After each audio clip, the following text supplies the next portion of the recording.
La Bible dit que parce qu'il est vivant, il peut se vivre. C'est-à-dire qu'il peut vivre en vous. Et la Bible dit encore que parce qu'il est vivant, le Christ peut sauver parfaitement ceux qui s'approchent de Dieu par lui. Ces réunions ont été organisées pour vous donner l'occasion, l'unique occasion, d'approcher le Christ, de le rencontrer pour qu'il devienne votre sauveur personnel. Et ce pour le présent, pour l'avenir et pour l'éternité. C'est donc notre joie que de pouvoir annoncer l'Évangile. Evelyne l'a chanté, merci beaucoup. Alors moi je ne sais pas chanter. Et pour ne pas vous perdre, je vais plutôt prêcher, si vous le permettez. Mais quelle joie de le chanter, quelle joie de le prêcher. Et vous savez quel thème a été retenu pour nos rencontres?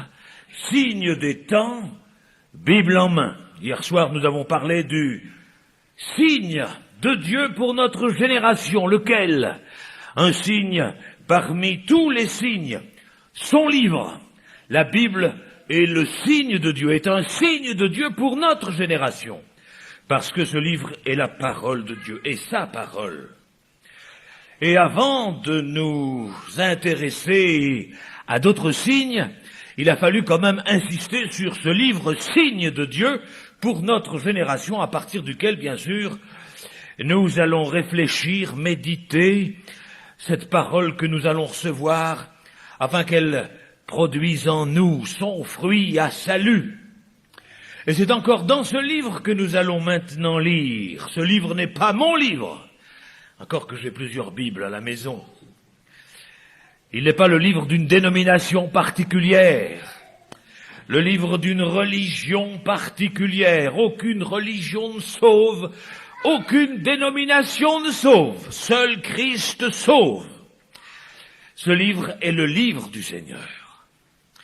Voilà pourquoi lorsqu'on se met à son écoute, il faut être attentif. Imaginez le Christ ici ce soir, à ma place. Dommage que ce ne soit pas vrai, hein. Encore qu'il soit ici, hein. Comment pouvons-nous dire qu'il est ici? Pourquoi pouvons-nous le dire? Vous affirmez qu'il est ici? Est-ce que vous le voyez, Alain Choiquier? Non. Vous le sentez? Non plus. Alors comment pouvez-vous dire qu'il est ici? Le Christ a dit ce qui suit, là où 2 ou 3 sont réunis en mon nom, je suis au milieu d'eux. J'espère que vous avez compris que vous n'êtes pas réunis en mon nom, au nom d'Alain Choiquier en tout cas, parce que je ne sauve personne. J'ai dû moi-même venir au Christ dans la repentance et la foi pour être sauvé. Il a pardonné mon péché. Voilà 33 ans, dites donc, 33 ans et demi. Hein, j'avais à l'époque 18 ans.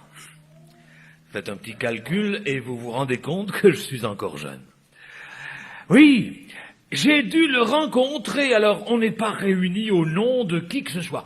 On est réunis au nom du seul Seigneur Jésus, parce que c'est lui qui est prêché dans ce lieu ce soir. Et dans le droit fil de ce que nous avons dit déjà hier soir, nous poursuivons par une lecture dans la 2e lettre à Timothée au chapitre 3, quelques versets, qui disent ce qui suit.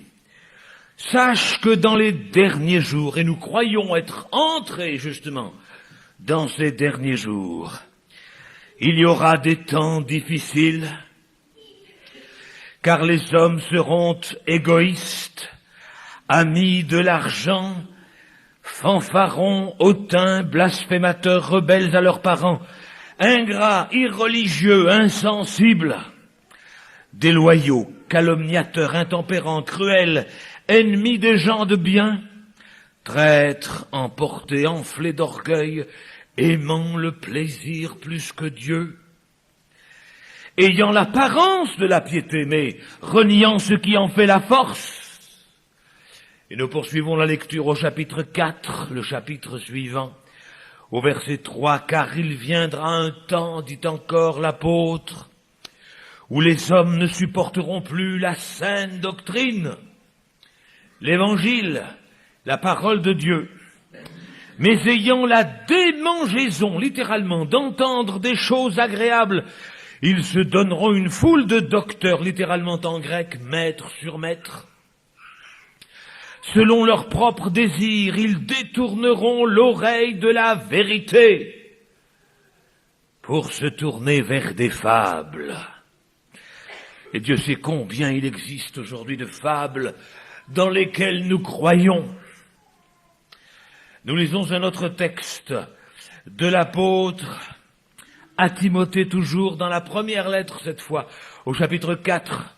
Nous lisons les 3 premiers versets, mais l'Esprit dit expressément que dans les derniers temps, quelques-uns abandonneront la foi pour s'attacher à des esprits séducteurs et à des doctrines de démons, par l'hypocrisie de faux docteurs portant la marque de la flétrissure dans leur propre conscience, prescrivant de ne pas se marier, nous le verrons dans les jours qui viennent, et de s'abstenir d'aliments que Dieu a créés pour qu'ils soient pris avec action de grâce, par ceux qui sont fidèles et qui ont connu la vérité.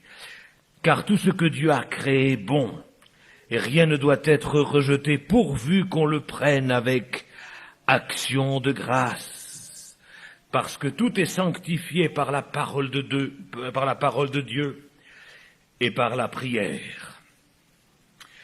Et nous lisons un dernier texte qui va certainement vous éclairer sur notre sujet de ce soir. Au livre du prophète Jérémie, au chapitre 47e, nous commençons une lecture au verset 12e. Reste donc au milieu de tes enchantements. J'aimerais dire un mot à propos du terme enchantement, surtout en grec. Ce terme revient assez souvent dans le livre de l'Apocalypse. Il traduit le mot grec pharmakeia, d'où nous vient précisément le terme pharmacie. En d'autres termes, nous pourrions lire « Reste donc au milieu de tes drogues ». La pharmacie est par excellence un lieu où se vendent des drogues, sans pour autant porter atteinte aux pharmacies qui nous viennent en aide à bien des égards. Reste donc au milieu de tes enchantements, de la multitude de tes sortilèges auxquels tu as consacré ton travail et ta jeunesse. Peut-être pourras-tu en tirer profit, peut-être deviendras-tu redoutable. Tu t'es fatigué à force de consulter. Qu'il se lève donc et qu'il te sauve ceux qui connaissent le ciel, ceux qui observent les astres, qui annonce d'après les nouvelles lunes ce qui doit arriver. Voici, ils sont comme de la paille, et le feu les consume. Ils ne sauveront pas leur vie des flammes, ceux-là. Ce ne sera pas du charbon dont on se chauffe, ni un feu auprès duquel on s'assied. Tel sera le sort de ceux que tu te fatiguais à consulter, et ceux avec qui tu as trafiqué dès ta jeunesse se disperseront chacun de son côté. Il n'y aura personne qui vienne à ton secours. Il n'y aura personne qui vienne à ton secours. Ce soir, nous allons traiter d'un phénomène social considérable qui représente un signe des temps parmi les autres signes. Ce regain de superstition malgré ce siècle en pointe dans lequel nous vivons, et qui fait la démonstration que l'abandon des religions d'une façon générale n'a pas ôté chez l'homme le besoin de croire dans quelque chose. Plus que jamais aujourd'hui, l'homme cherche désespérément un chemin qui vaille à tâtons dans l'obscurité. Et la plupart du temps, il verse dans la superstition, même s'il est avocat, s'il est médecin, et s'il fait partie de ce qu'il est convenu d'appeler les cadres supérieurs ou les cadres moyens, parce que la superstition nous atteint à tous les niveaux. Et aujourd'hui, plus que jamais, il semble qu'il y ait véritablement une explosion sur ce plan-là. Des chiffres sont là pour le dire, pour le manifester. Or, la Bible dit que dans les derniers temps, les hommes abandonneront la foi. Ils détourneront l'oreille de la vérité pour se tourner vers des fables. Ils adhéreront à des doctrines de démons, rejetant ainsi la parole de Dieu. Et nous croyons être réellement entrés dans ces temps. La superstition, donc, aujourd'hui fait rage. Le mot superstition nous fait penser à quelques tribus africaines ou quelques tribus sud-africaines, au fond de leur brousse, plongées dans la crainte et dans l'ignorance. Mais que nous nous trompons! Il y a peu de temps, je lisais ce qui suit dans un journal français. Un pilote de ligne, c'est quand même quelqu'un qui a fait certaines études, qui se situe au plan scientifique à un certain niveau. Un pilote de ligne avait refusé de décoller parce que une dame était entrée dans son avion avec un panier à la main. Mais c'était pas le panier qui faisait problème, bien sûr. C'était ce qui était dans le panier. Quoi donc? Un chat noir. Un chat noir? Et le pilote a dit, c'est le chat ou c'est moi? Franchement. Alors on est en droit de se poser la question de savoir comment tant d'obscurantisme peut cohabiter avec tant de science. Vous savez, ce siècle éblouissant de conquêtes, de progrès dans tous les domaines, ce siècle aujourd'hui qui est fait d'une race de géants, incontestablement. Nous avons marché sur la Lune. Des transplantations cardiaques se font et des transplantations d'organes se font assez couramment. Nous sommes une race de géants au plan scientifique. Ceci n'empêche pas, précisément, que nous versions dans la superstition parce qu'il y a chez l'homme un besoin fondamental de croire. Et quand il se ferme à Dieu, l'homme court au diable. Qu'il soit précisément instruit ou pas, c'est la même chose. Un éminent psychologue de l'heure, le docteur Pierre Daco, a dit, au fond, l'homme, aujourd'hui, est à peu près ce qu'il a été depuis le commencement. Il a même dit que le tréfonds d'un papou est assez semblable à celui de l'homme habitant les régions les plus civilisées du globe. Nous n'avons pas changé dans nos profondeurs. La superstition est là. De quel pied vous êtes-vous levé ce matin? Pied gauche ou droit? Vous en avez qui font attention à cela. Il a plu aujourd'hui. Est-ce que vous avez ouvert un parapluie chez vous? Vous en avez des qu'on tente d'ouvrir un parapluie chez eux, ils vous bondissent dessus. S'il vous plaît, dehors. Gentiment, heureusement. Mais la superstition est là. Tout à l'heure, en revenant de Pérué ce matin, j'ai croisé une Volvo qui avait là, devant elle, sur le capot, un énorme fer à cheval, certainement pour la protéger d'accidents éventuels.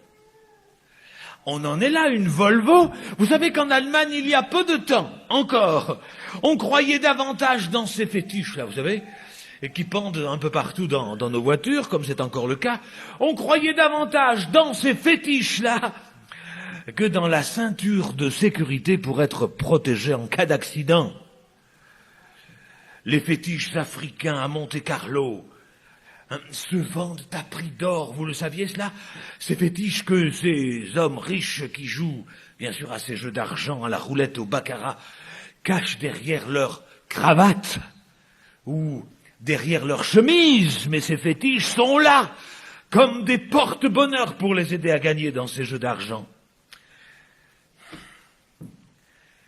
Il y a aussi les bons jours qu'on croise. Il y a le fait d'être très à table. Malheur, hein, très à table. Il y a toutes sortes de choses dans lesquelles nous croyons et qui sont là dans notre subconscient parce que tous les jours, on en parle.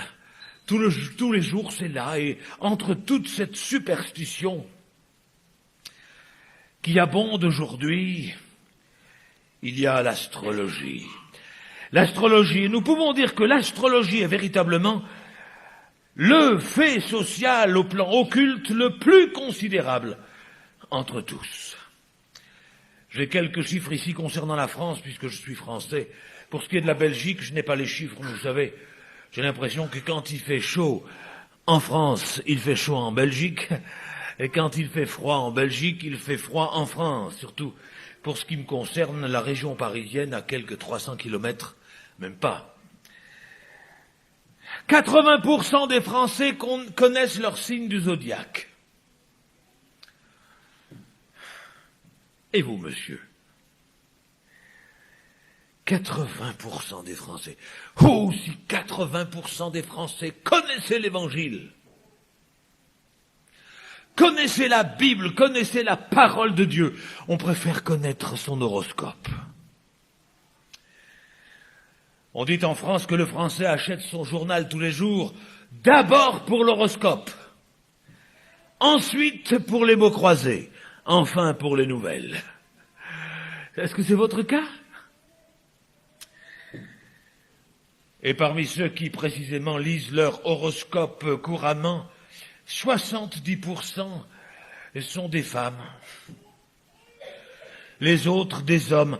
Il y a en France un médecin pour 2000 habitants. Il y a un astrologue pour 1200 habitants. Est-ce que nous nous rejoignons quelque peu? Les revues spécialisées en astrologie disent avoir plus d'1 million de lecteurs réguliers. Nous n'avons pas en France de journaux, de magazines qui tirent de cette manière-là, qui ont un tel tirage. C'est vous dire à quel point l'astrologie gagne du terrain en France. Et j'ai là sous les yeux un article du Nouvel Obs, du Nouvel Observateur, qui disait ce qui suit. À propos du phénomène astrologique en France à l'heure qu'il est. Et ce n'est pas un problème spécifiquement français, il se retrouve un peu partout. Pour moi qui cours le monde, je le retrouve un peu partout. À Paris, un avocat réputé plaide différemment selon que le juge est Verseau ou Taureau. Vous saviez cela? C'est la réalité. Un médecin fait systématiquement dresser le thème astrologique de ses malades par un astrologue attaché à son cabinet. On se demande comment on va pouvoir en sortir un jour. Et il n'est pas rare que des chefs d'entreprise consultent des horoscopes spéciaux déterminant l'heure optimale de signature d'un contrat ou de constitution d'une société. Il existe une astrologie d'affaires qui étudie les influences cosmiques sur les conjonctures financières. Et il paraît même, j'ai un article ici, qu'un astrologue bruxellois, là ça vous touche de près, est en train de faire fortune parce qu'il a eu cette géniale idée d'étudier les rapports pouvant exister entre les astres et la bourse. Alors cet homme est consulté par d'éminents hommes d'affaires qui l'enrichissent. Il a trouvé une mine d'or dans les étoiles. Alors que généralement, l'or se trouve dans la terre. Savez-vous qu'en France, la grande société, la multinationale, puisque elle se retrouve un peu partout, de travail temporaire, qui s'appelle Manpower, ça existe en Belgique, je pense, vous demande votre signe du zodiaque avant de vous embaucher. Avant, on se contentait simplement d'une lettre manuscrite pour vous étudier au plan de votre écriture, de votre graphologie. Aujourd'hui, on vous demande votre signe du zodiaque pour savoir si on peut éventuellement vous retenir comme travailleur. Et de plus en plus, l'astrologie est là. Il y a peu de temps, je prenais l'avion pour une journée d'enregistrement à la radio à Marseille. Quand c'est le cas, je pars le matin, je rentre le soir, puis Paris. Et puis, pour la première fois, tandis que j'attendais l'avion d'Air Inter, dans le salon, il y a un écran de télévision qui informe, parce que la plupart du temps, ce sont des hommes d'affaires qui prennent l'avion et qui vont pour leurs affaires une journée à Marseille. Un écran de télévision rapportait bien sûr certaines informations concernant la bourse, concernant aussi des événements économiques récents, et tandis que, justement, ces nouvelles paraissaient sur le petit écran, de temps à autre, les signes du zodiaque étaient là. Les signes du zodiaque étaient là, irrésistibles, l'astrologie s'insinuant absolument partout. Elle s'est insinuée dans tous nos journaux. Quels sont nos journaux qui ne présentent pas leur colonne astrologique? Ils risqueraient de disparaître. Aujourd'hui, l'astrologie est aussi à la radio, à la télévision. Nous avons en France une astrologue de réputation nationale et même internationale. Vous l'entendez depuis ici? J'espère que non. Madame Soleil, vous l'entendez? Oui. Quel dommage. En tout cas, quand je suis à l'étranger et que je parle d'elle, je dis couramment qu'elle me donne plutôt l'impression d'être dans la lune. Cette Madame Soleil, elle porte un nom prédestiné.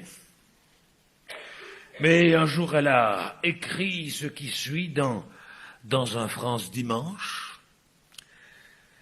Et je crois que si un jour Madame Soleil a dit vrai, ça a été ce jour-là. Madame Soleil a dit: si en France les chrétiens faisaient leur boulot, on n'aurait plus besoin de moi. Savez-vous combien nous, Français, donnons aux astrologues chaque année? Si nous avions un tel budget pour l'évangélisation de la France, et même de la Belgique, et de pas mal de régions francophones dans le monde que je parcours couramment, ce serait extraordinaire. Dans mon pays seulement, en France, nous donnons aux astrologues quelques 5 milliards de nos francs par année.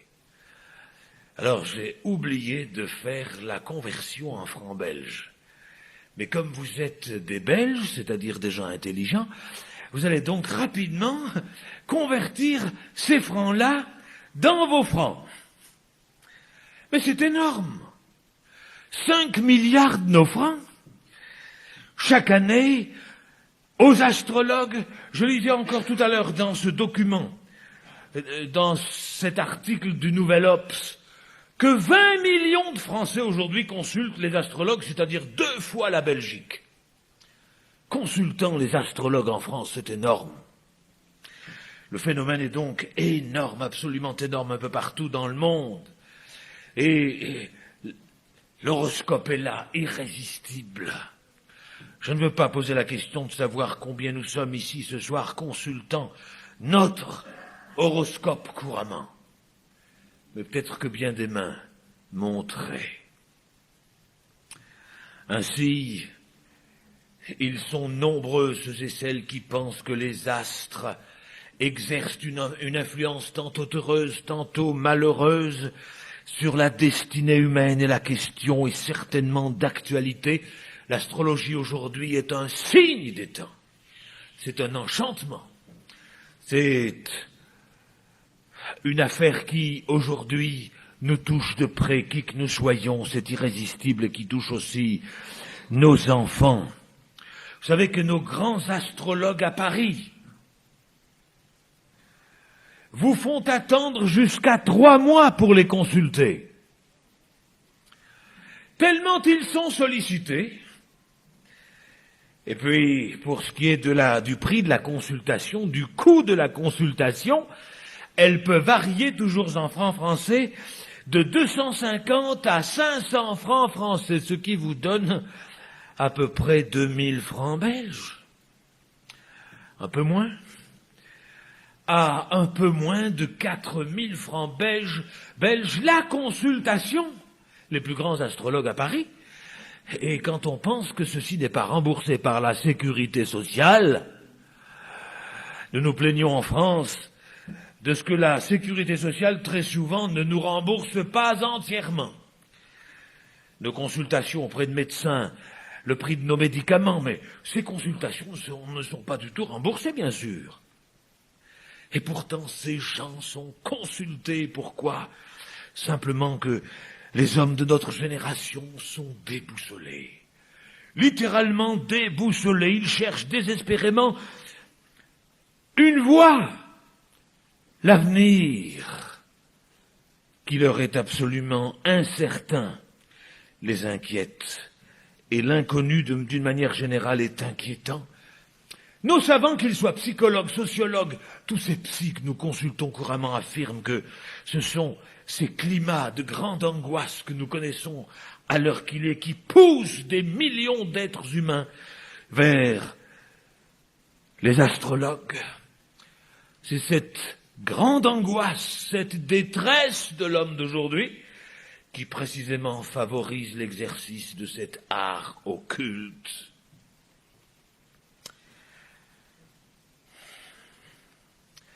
Quelqu'un disait à juste titre ce qui suit. Pour préciser que réellement nous sommes comme frappés d'aveuglement, et nous le sommes.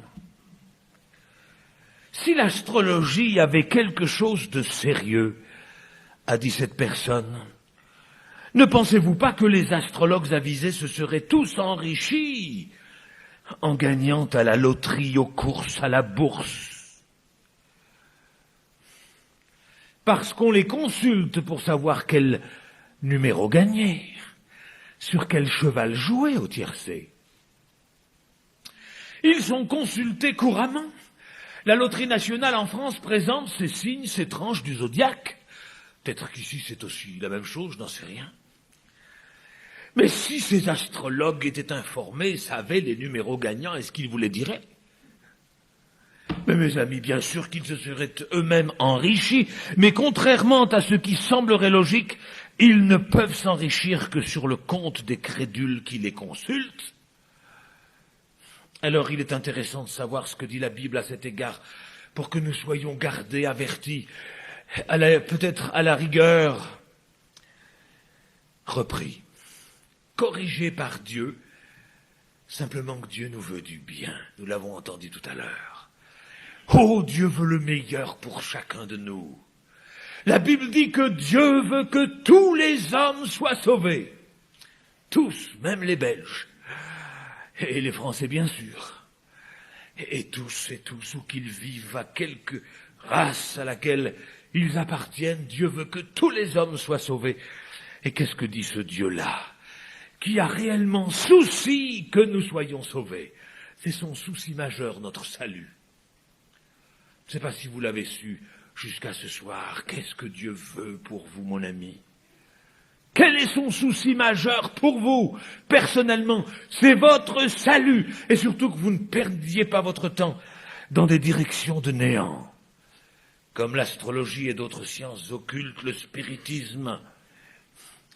Voici ce que dit Dieu au livre du Deutéronome, au chapitre 18, et au verset 10, qu'on ne trouve chez toi personne qui exerce le métier de devin, de magicien, d'astrologue, d'augure, personne qui consulte ce qui évoque les esprits ou disent la bonne aventure, qui interroge les morts.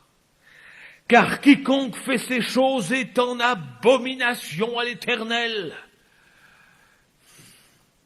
Il y a peu de temps, me trouvant en Bretagne pour une série de ce genre, un couple versé complètement dans ce genre de pratique avait entendu la vérité de Dieu dans ces questions, et cette vérité les avait atteints de plein fouet, littéralement.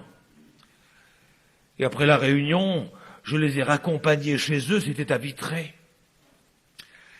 Ils s'étaient avancés l'un et l'autre à l'appel. Et dans la voiture, tandis que je les reconduisais chez eux à Vitré, en Bretagne, ils m'ont dit, savez-vous, Alain Choiquier, que jusqu'à ce jour, eh bien, nous ne savions rien de tout ce que vous avez dit, nous dépensions quelques 600 francs.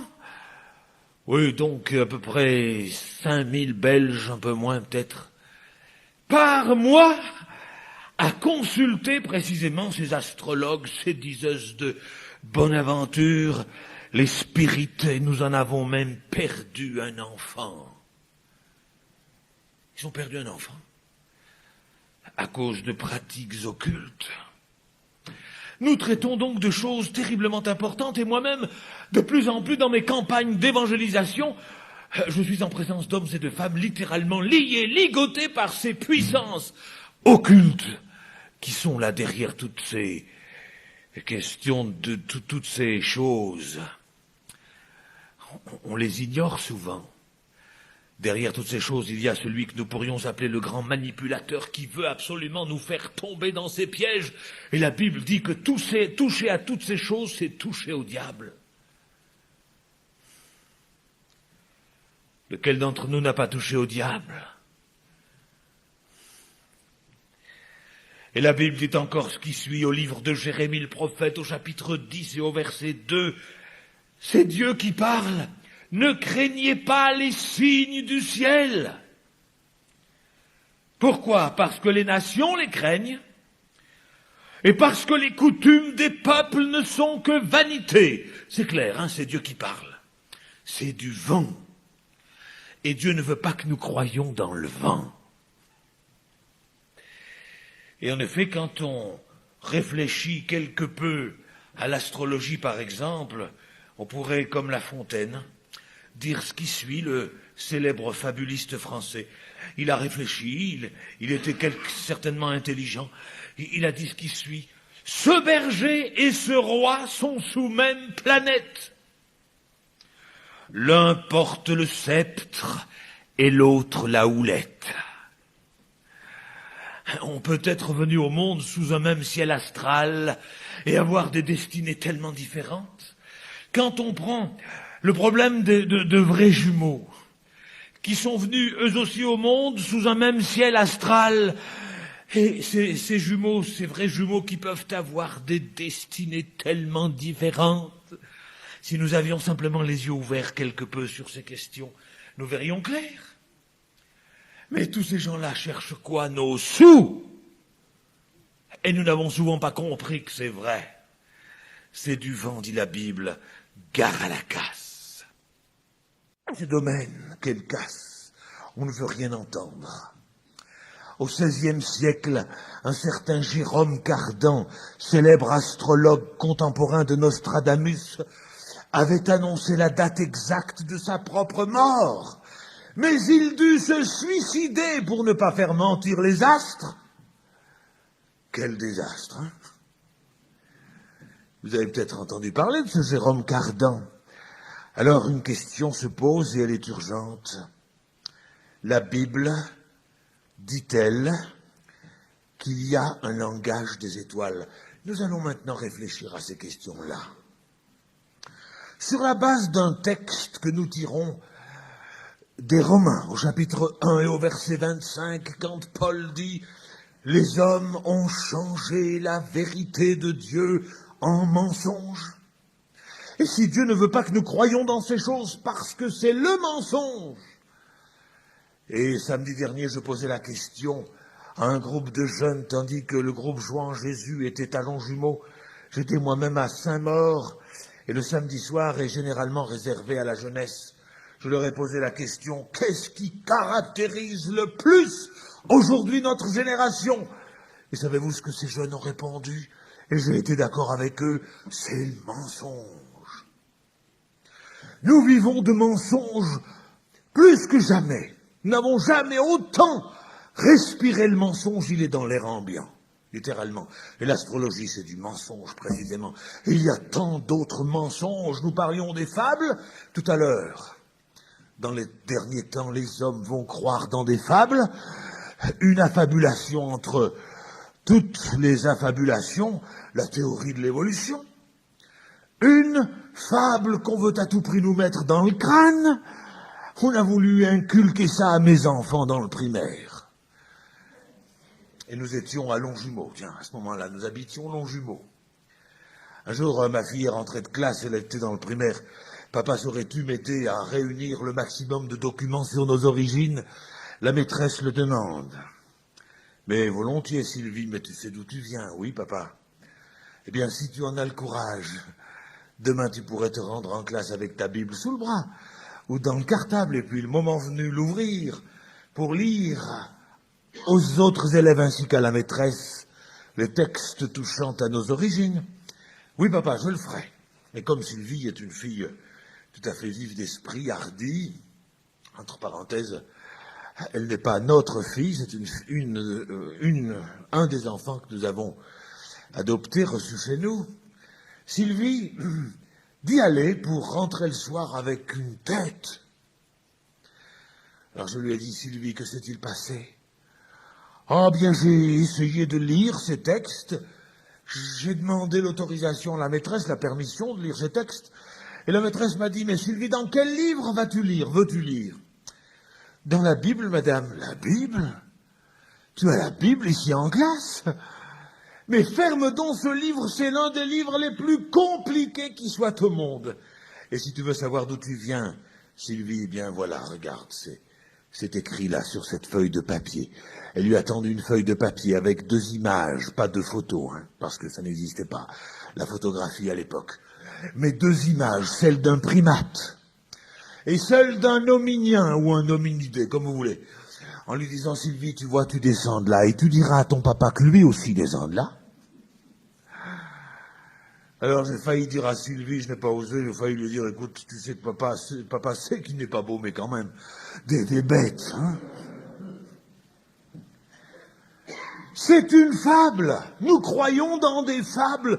Nous sommes adultes, paraît-il, au plan intellectuel. Comme jamais auparavant, nous avons dépassé cet âge primaire, de nos ancêtres. Et puis nous croyons dans des fables. Alors, y a-t-il un langage qui nous vienne d'en haut? Quelle est la réponse? Je crois que même les chrétiens seront édifiés là. Bible en main. Bien sûr qu'il y en a un. Que dit la Bible? La Bible dit que les cieux racontent la gloire de Dieu et l'étendue manifeste l'œuvre de ses mains. Psaume 19, verset 1er. Et la suite. Et le psalmiste dit même, et ce ne sont pas des sons, des langages dont le son ne soit point entendu. Leur retentissement parcourt toute la terre. Il y a donc quelque chose qui nous vient d'en haut, tout un message. Quel message? Le message de la gloire de Dieu. Les cieux racontent la gloire de Dieu. Et de quelle manière ce message nous atteint?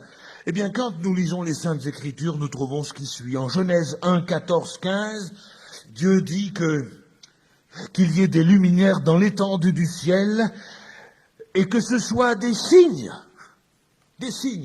pour marquer les époques, les jours, les années, etc. Et chacun sait que le signe, c'est quoi? C'est un langage muet. Si je vous fais ce signe-là, je n'ai pas besoin de parler, vous comprenez qu'il faut avancer.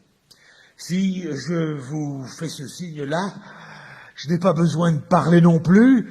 Vous avez compris le langage, c'est un langage muet, il veut dire non. Et si j'opine du bonnet, du chef, vous savez que c'est un oui que je veux faire passer. Le signe, c'est un langage muet. Alors, Dieu a mis sur nos têtes, dans cet immense cosmos, des signes qui nous portent tout un message. Une autre question. La Bible parle-t-elle des signes du zodiaque? Attendez, je vais vous tester un peu, là. Si vous le permettez. Qui dit oui? Levez la main. Merci. Qui dit non? Alors, ceux qui ont dit oui ont raison. Je vais donc vous lire un texte en Job 38, 31. C'est Dieu qui parle à Job et lui dit ce qui suit, dans sa réponse. Noues-tu les liens des Pléiades, ou détaches-tu les cordages de l'Orion? Fais-tu paraître en leur temps les signes du zodiaque? Et conduis-tu la grande ours avec ses petits? Connais-tu les lois du ciel et son pouvoir sur la terre? La Bible parle des signes du zodiaque. Une autre question encore. Ce soir, je vous taquine un peu. La Bible parle-t-elle des 12 constellations? Qui dit oui? Qui dit non? Là, on est très réservé, Eh bien, c'est oui. Genèse 37, 9. Lors du songe que Joseph a eu, il vit 11 étoiles Ma Bible dit 11 étoiles, certaines Bibles rendent par 11 constellations. Se prosterner devant la sienne, ça fait 12. Vous voyez, quand on gratte un tout petit peu les Saintes Écritures, on est en présence de choses qu'il est intéressant de savoir. Le zodiaque, le terme zodiaque, nous vient d'un très vieux mot arabe qui signifie pas ou degré. Et le zodiaque sur notre tête est une sorte d'immense parapluie avec pour pointe à ce parapluie l'étoile polaire. C'est ça le zodiaque. Mais je vais encore aller plus loin. Parce que vous allez voir que, précisément, les hommes ont changé la vérité de Dieu en mensonge.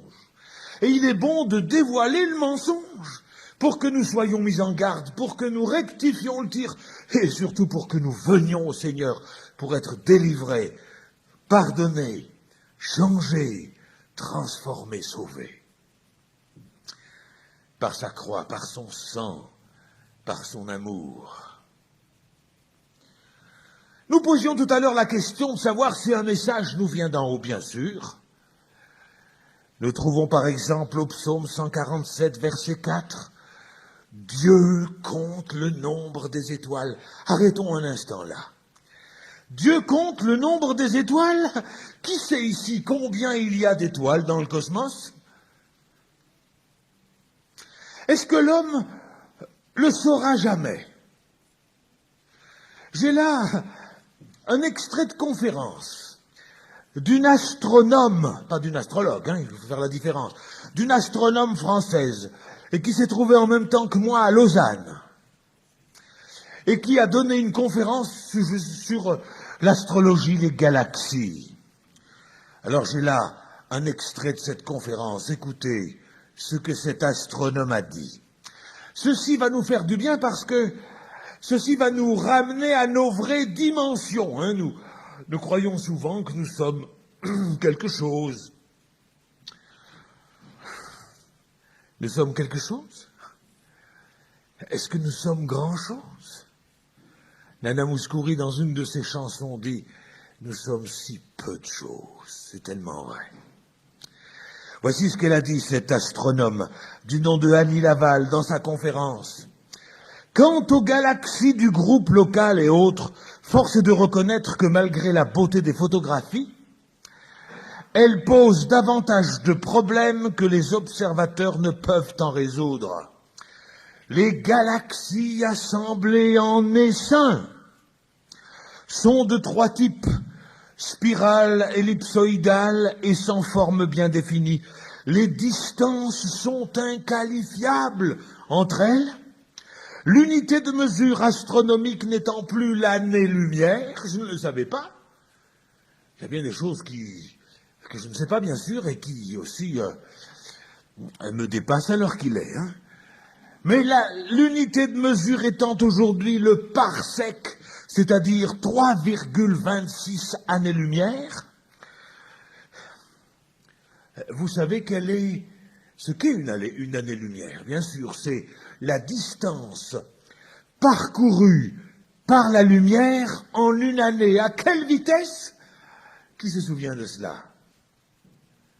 Ça va nous faire du bien, ça va nous ramener à nos vraies dimensions. 300 000 kilomètres à la seconde.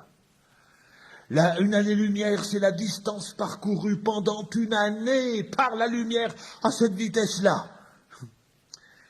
C'est déjà énorme. Mais parce que le cosmos, à nos yeux, et au fur et à mesure des découvertes, devient absolument démentiel dans ses dimensions, on a changé d'unité de mesure. On a opté pour le parsec. Et Annie Laval de dire encore, il faut compter 45 millions de parsecs pour atteindre l'amas galactique le plus proche du nôtre. C'est-à-dire que dans des vaisseaux cosmiques inventés par l'homme à la vitesse de la lumière, il faudrait des millions d'années. Vous savez, nous sommes petits, Il compte le nombre des étoiles. Vous savez, la Bible nous fait savoir que Dieu a donné à l'homme de donner des noms aux animaux. Vous vous souvenez de cela? Mais pas aux étoiles.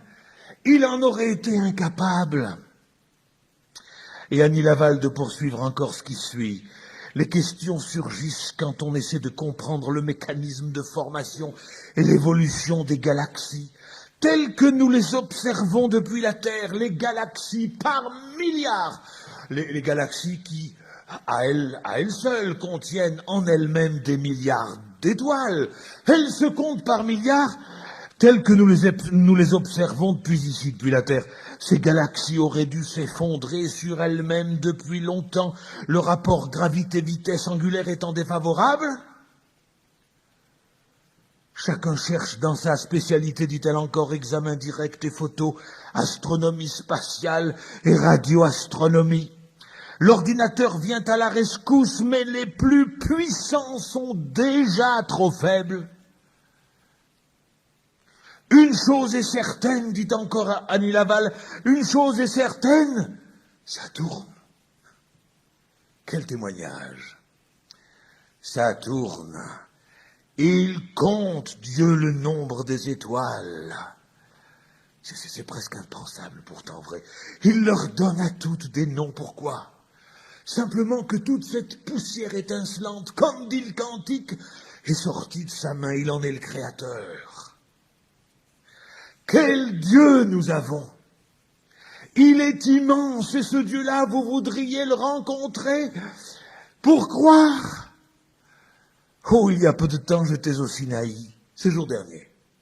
3/4 de l'ascension, nous avons été stoppés par une tempête de neige.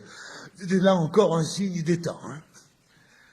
La neige au Sinaï, il avait fait froid, tempête de neige, et le guide égyptien nous a dit, moi je ne vais pas plus loin. Et puis des tonnerres, des éclairs, on a pu avoir une idée de ce que Moïse a vu, de ce qu'Israël a vu. Et nous savons la question que Dieu a posée à Moïse, plutôt la question que Moïse a posée à Dieu là-haut. Hein. Fais-moi voir ta gloire. Et Dieu l'a cachée dans un creux du rocher. Hein. Et puis Moïse l'a vu par derrière. Ce Dieu-là.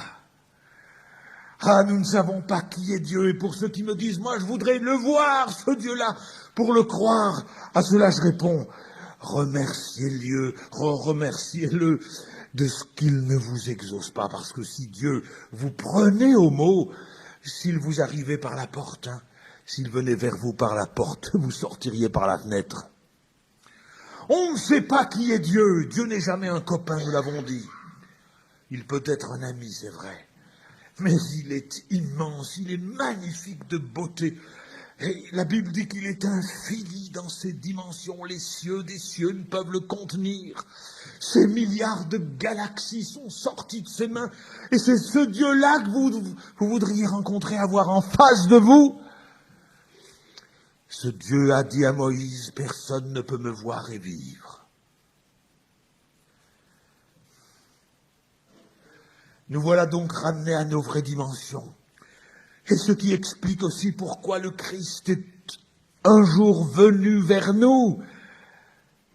Dieu fait chair pour que nous puissions communiquer avec lui, pour qu'il puisse communiquer avec nous. C'était la seule manière, la seule façon. Parce que si Dieu avait tenté de venir vers nous dans toute sa gloire, l'écrasante puissance de sa majesté, sa sainteté, mais qui pourrait subsister? Ce Dieu-là est descendu quelque peu dans sa gloire, je dis bien quelque peu dans sa gloire, au sommet du Sinaï, pour parler à ce peuple. Et quand j'ai regardé ce Sinaï avec cette plaine en bas, je me suis dit, mais c'était là la chair de Dieu. Alors j'imaginais cette voix qui devait retentir puissamment depuis là-haut. Et tout un peuple tremblant en entendant ce Dieu lui parler, lui donner sa loi. Ce peuple alors d'aller vers Moïse pour lui dire, oh, qu'il se taise ce Dieu-là, on ne peut pas le supporter, toi, parle-nous pour lui. Et déjà l'homme cherchait un homme venant lui parler de la part de ce Dieu-là. Voilà pourquoi Christ est venu un jour vers nous dans une forme semblable à la nôtre, dit la Bible, hors 1000 péchés bien sûr. Il était le Fils de Dieu, il était Dieu le Fils. Il donne à chaque étoile un nom. Et vous savez que quand Dieu donne un nom, il ne donne jamais un nom par fantaisie. Nous disions avec les jeunes samedi soir passé, j'ai cité le cas de mon épouse, et de moi-même, nous avons donné à notre aîné le nom de Myriam. Et puis il y avait une Myriam dans la salle, qui a rougi quelque peu, une jeune fille. Alors j'ai dit, nous avons aimé ce nom parce qu'il sonnait bien à notre oreille. Mais quand j'ai su un jour ce que Myriam signifie en hébreu, avec mon épouse, on s'est regardé, hein.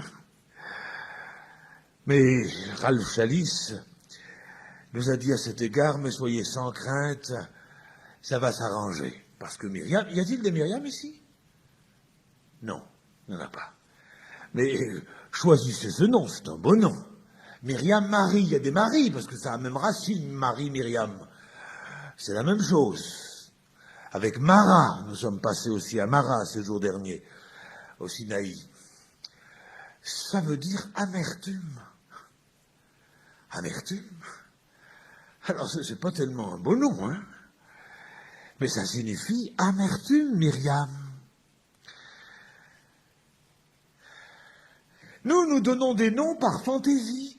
Et quand tout à coup nous apprenons ce qu'ils signifient, nous tombons de haut. Y a-t-il des Paul ici? Un jour j'ai vu un Paul, il faisait 2 mètres de haut. Vous savez ce que signifie Paul? Zachée aurait dû s'appeler Paul. Il était petit de taille. Paul signifie petit. Les Paul, y en a-t-il ici? Oh, il n'y a pas de Paul, il n'y a pas de Myriam. C'est pas pensable. Nous nous donnons donc des noms par fantaisie. Dieu non, jamais. Lui, Dieu, quand il donne un nom, le nom qu'il donne signifie quelque chose. Il porte un message. Alors imaginez un peu tout ce cosmos rempli d'étoiles avec des noms que Dieu leur a donnés et qui signifient quelque chose. Vous ne pensez pas que nous allons passer l'éternité à sonder la majesté, la grandeur de Dieu ainsi que tout ce qu'il a fait écrire là-haut que nous ne savons pas? Je signale à la dame qui a un bébé qui pleure, simplement qu'il y a une pièce à côté là, où vous pouvez être tranquille avec le bébé, le calmer, etc. Merci beaucoup.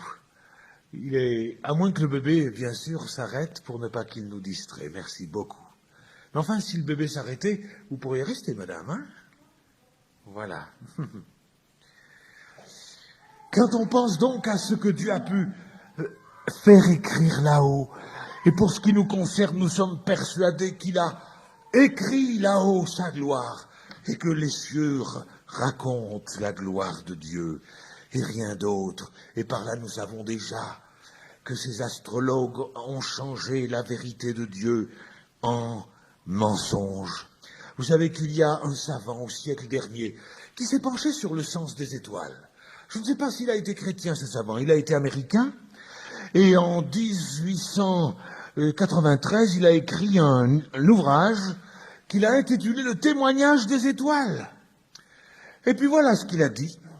Le sens à l'origine des étoiles, les noms à l'origine des étoiles, ont été pour la plupart perdus et effacés par le temps.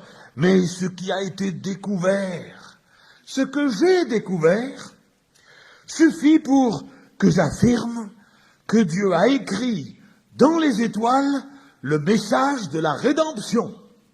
Or, le message de la rédemption, c'est le message de la gloire de Dieu. Est-ce que c'est ce message-là que nous transmettent les astrologues? Loin de là. Il faut donc que nous en soyons avertis.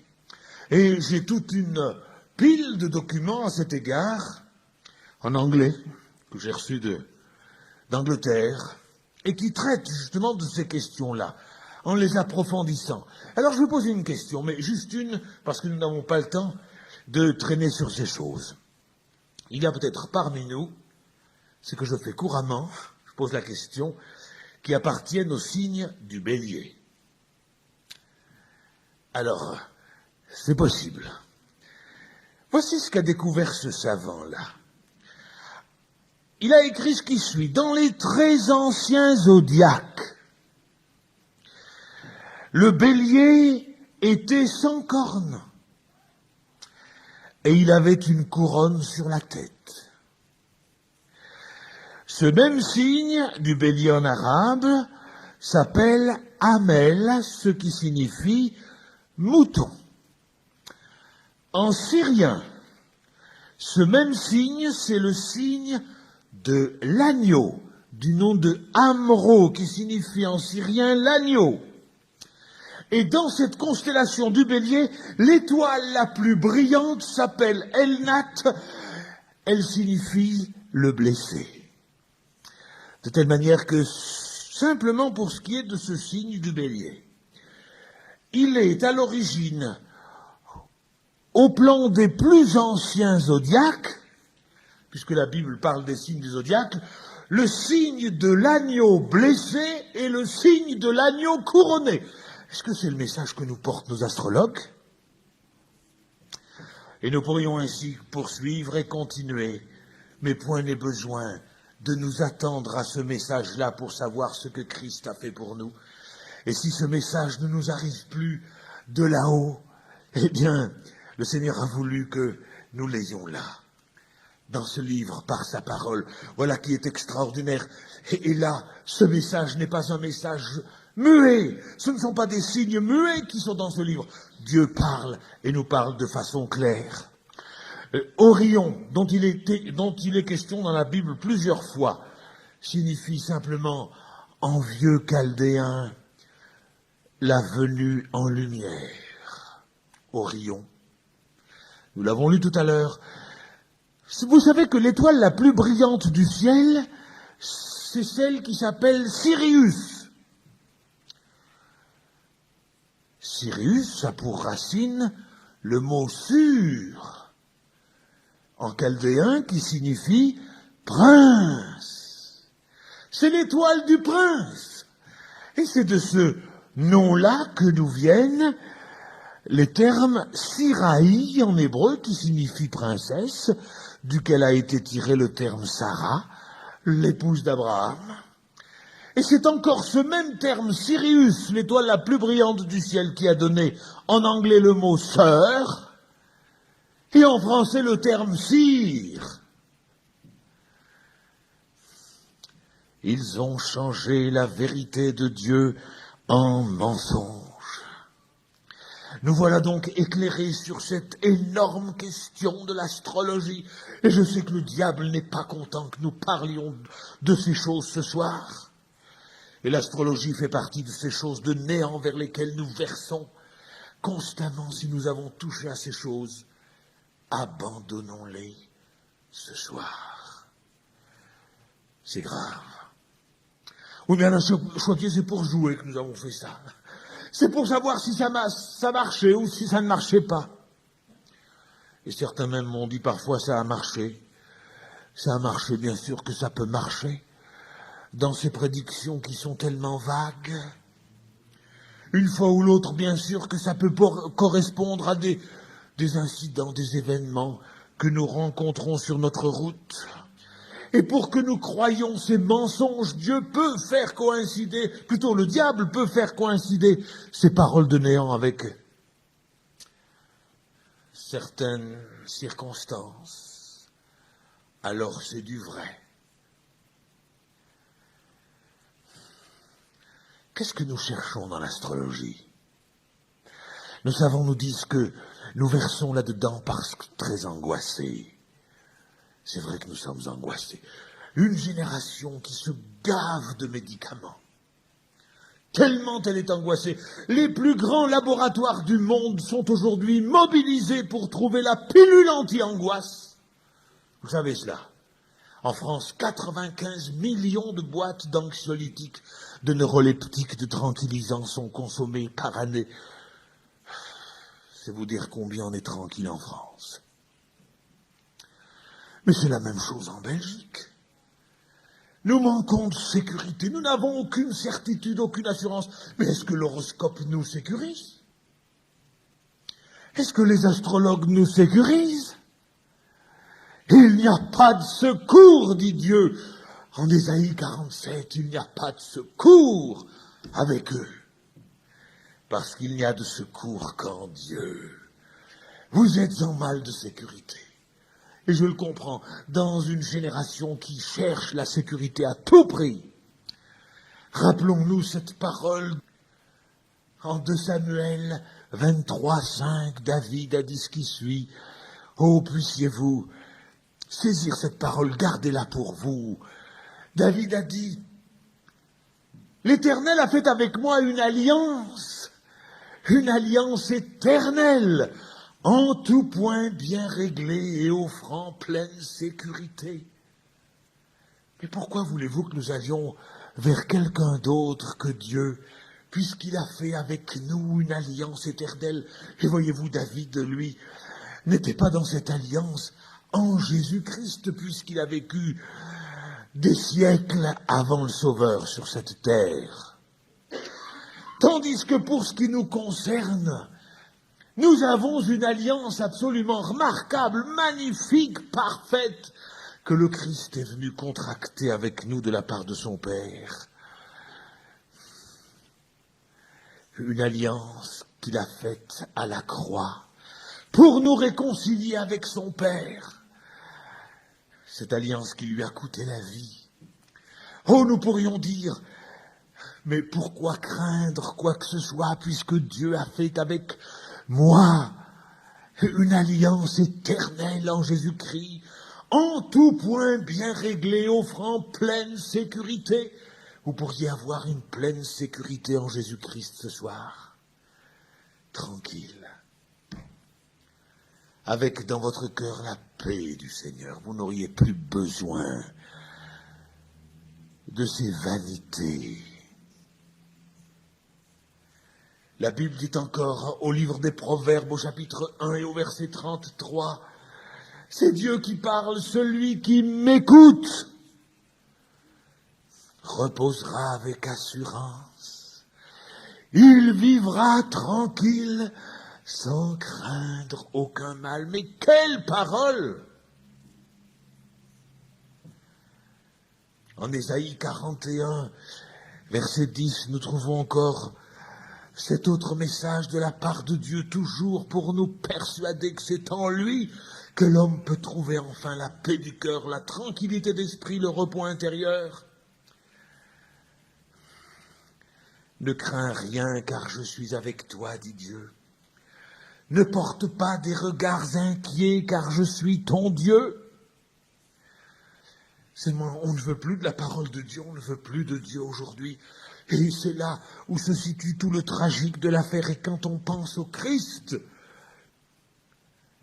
le message qu'il nous a transmis, un message qui n'a absolument pas son égal, son pareil, nulle part ailleurs sur la surface de la terre. Personne n'a jamais parlé de paix comme Christ en a parlé. Personne n'a jamais parlé de joie comme il en a parlé. Personne n'a parlé d'amour comme le Christ en a parlé.